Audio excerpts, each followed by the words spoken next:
আসসালামু আলাইকুম। আজ আমরা সবাই মিলে রাতে সাগর পাড়ে ঘুরতে যাচ্ছি। নিজেরাই মাছ মাংস ফ্রাই করব, গল্প করব আর কাটাবো সুন্দর একটা সময়। এখন আমরা সবাই মিলে গাড়িতে বসে গেছি। রাতের রাস্তায় চলার আলাদা একটা শান্তি আছে। চারপাশের নীরবতা, হালকা বাতাস আর গল্প।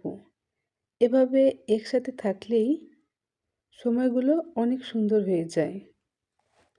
আলহামদুলিল্লাহ, আমরা সাগর পাড়ে পৌঁছে গেছি।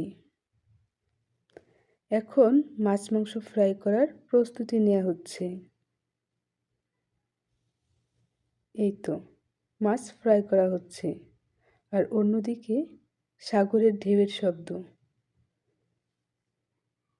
এখন আমরা খাবার খাচ্ছি। নিজেদের হাতের বানানোর খাবারের মজাটাই আলাদা। সবশেষে চা বানানোর প্রস্তুতি নেওয়া হচ্ছে। সাগরের পাড়ে বসে চা খাওয়ার অনুভূতিটা অসাধারণ।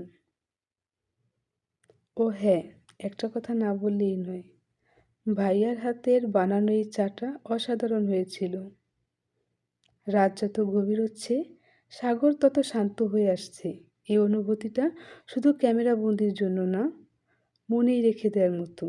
আজকের এই ভ্লগটা এখানেই শেষ। পরবর্তী ভ্লগে আবার দেখা হবে ইনশাআল্লাহ। আল্লাহ হাফেজ।